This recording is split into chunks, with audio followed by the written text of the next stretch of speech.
এক গ্রামে ছিল দুই আলু চাষি, রামু আর শ্যামু। দুজনেই খুব ভালো মজার মানুষ। রামু সব কাজ ধীরে সুস্থে করত, আর শ্যামু সব সময়ে তাড়াহুড়ো করত। গ্রামের লোকেরা বলতো রামুর মাথায় বুদ্ধি আর শ্যামুর মাথায় শুধু গতি। শীতের শুরুতে দুজনে আলুর চাষ শুরু করলো। রামু ভালো বীজ বেছে নিল, জমিতে ভালোভাবে চাষ করলো, সার দিল আর নিয়মিত পানি দিল।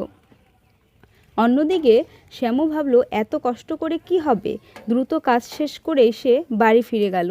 তাই সে তাড়াতাড়ি বীজ ছড়িয়ে দিয়ে বাড়ি ফিরে গেল। কয়েক সপ্তাহ পরে দেখা গেল রামুর জমিতে সুন্দর সবুজ গাছ উঠেছে, কিন্তু শ্যামুর জমিতে গাছের চেয়ে আগাছাই বেশি। শ্যামু মাথা চুলকাতে চুলকাতে ভাবতে লাগলো, আমার আলুগুলো লাজুক, তাই মাটির নিচে লুকিয়ে আছে। একদিন শ্যামু কৌতূহল সামলাতে না পেরে একটি গাছ টেনে তুলল, কিন্তু আলু তখনও হয়নি। পাশ দিয়ে যাওয়া রামু হেসে বলল, আলু বড় হতে সময় লাগে, ওদের প্রতিদিন টেনে দেখতে হয়, তারা ভয় পাবে। এই কথা শুনে গ্রামের সবাই হো হো করে হাসতে লাগলো। শ্যামুও লজ্জা পেয়ে হাসলো। কয়েক মাস পরে ফসল তোলার সময় এলো। রামুর জমি ভর্তি বড় বড় আলুর দেখা গেল, মনে হচ্ছিল ছোট ছোট পাহাড়। আর শ্যামুর বাড়িতে মাত্র কয়েকটা আলু।